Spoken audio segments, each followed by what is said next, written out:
مرحبا يا جماعة، كيفكن؟ إن شاء الله تكونوا بخير. كنتوا عم تشوفوا هاد ما بعرف فيني أحكي له إنه فلوج أو شي، بس اليوم عنا activity هي الهورس رايدنج.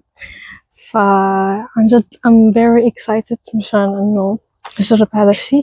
ما بعرف الموقع هلأ فيه إنه كأنه فارم وفي كتير شغلات حاطينهم، مش فقط الهوست الجيت سكي other activities. فكتير هيك شوي شوب على يعني برد، بس it's fine. فخليكم مع هذا الفلوج القصير جدا اللي حستمتعوا فيه، استمتع فيه أنا وكمان انتوا تستمتعوا.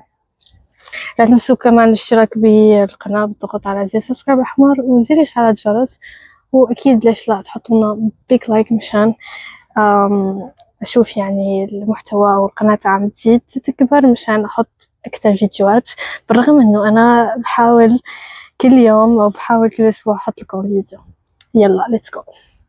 هذا الجزء خلينا نحكي إنه كنت صورت بالتليفون، وأغلبية الوقت بصور يعني هيك لطول، فراح يبين لكم الصور هون أو الريلز هون تبع التجربة تبعي بالهورس رايدنج.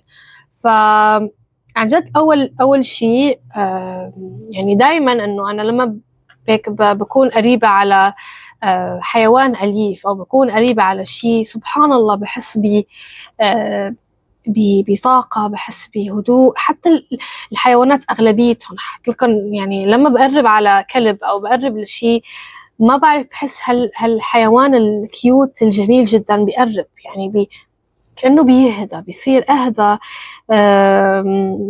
نفس الشيء مع الحصان. أول ما ركبت ونسيت اسمه، كان فيصل يمكن، نسيت اسمه، كان فيصل يمكن أو ما بعرف، نسيت الاسم.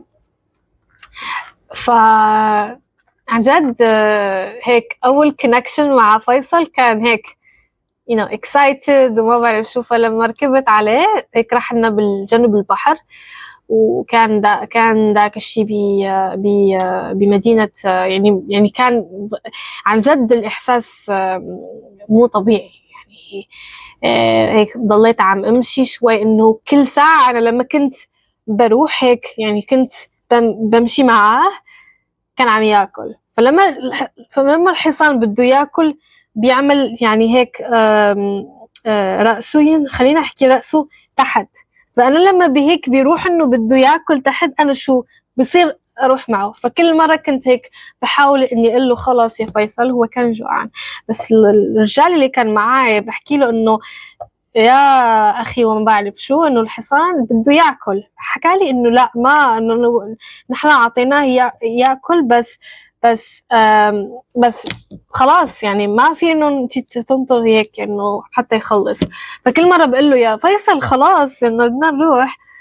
بس جربوا يعني جربوا إنكم يعني تروحوا على رحلة بيكون فيها الحصان، وبلشوا يمشوا شوي بالبحر، لأنه عنده تأثير كثير قوي بنفسيتكم. وفترة اللي اللي عملت هذا الأكتيفيتي، وأكيد رح أعمله كثير مرات،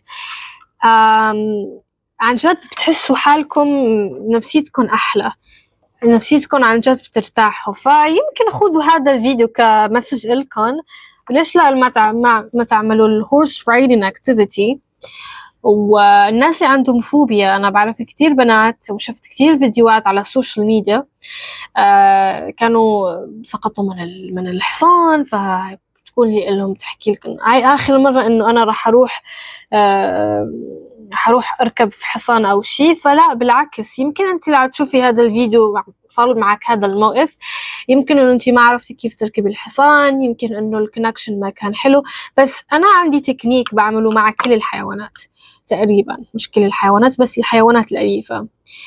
أول شيء لا تروحي عن الكلب أو الحصان أو القطة أو ما بعرف شو إنك تلمسيهم هيك تصدميهم إنه هم بيكونوا قاعدين. لا بالعكس، هيك امسكي إيدك وحطي قربيه على تمه، قربيه مش على تمه بس على أنفه شوي، مش كتير تقربي، بس خليه يشم يعني إيدك، يحس إنه أنت ما راح تساوي له ولا شيء.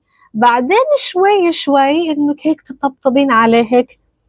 فالحصان أول مرة لا تروحي تركبي فيه، لا، أول شي لازم تلمسيه، احكي. أنا الناس عن جد لما بيشوفوني عم بحكي مع الحيوانات بيحكوا طب هي شو هي شو عم تساوي هون، ليه عم تحكي مع الحيوانات هيك؟ بس أنا هيك إذا كانوا الحيوانات عم يحكوا عن جد رح تكون شي عظيم. بس أنا بآمن إنه وجود الحيوانات بهي الحياة مو موجودين هيك، لازم نهتم فيهم، لازم نحترمهم كمان، لازم نعطيهم مي، نهتم فيهم، نرعاهم، لأنه هم أنا بالنسبة لي بيعطوني السعادة، بيعطوني الأمان، بيعطوني أحاسيس كتير حلوة. فكما قلت لكم هيك قبل ما تقربي على الحصان يا حبيبتي إنه خلاص شوي شوي هيك أعطيه إنه يشمك شوي إيدك، طبطبيه عليه شوي هيك براسه، احكي معه، وبعدين شوي شوي. ف بعدين ما خلصت الأكتيفيتي حسيت بإحساس كتير حلو، وبلشت أحكي عنه يمكن أسبوع أو أسبوعين. عملت الأكتيفيتي عجبني، الناس اللي ما عمرهم عملوا الهورس رايدنج كنت بحكي له إنه لا عملوا الهورس رايدنج إنه very interesting وراح تستمتعوا كثير، راح تحسوا بإحساس كتير حلو. فكنت قريت على كتير شغلات بالحصان إنه إذا رفع يعني هيك أذنيه شو معناتها، إذا هو عم يصدر صوت شو معناتها، وهو عن جد بيحس. لما بتمسحي له من فوق، لما تكوني راكبة عليه وتمسحي له بفوق، عن جد بيحس بكل شيء. الحصان بيحس بكل شيء، واذا اذا ما هو ما كان الكونكشن بينك وبينهم ما راح يهدى ابدا. فلهيك السبب خذ هيك رسالة من هذا الفيديو اللي يمكن هيك أنا 6 دقائق أو شي هيك. وبس حبيت أشارك معكم هي التجربة الحلوة، ونشوفكم بالفيديو الجاي إن شاء الله. سلام. وهيك انتهينا من رحلتنا تبع التجربة الهورس رايدنج هير في كازابلانكا. I enjoy، استمتعت كتير، حتى إنه الجو كثير حلو. وفيصل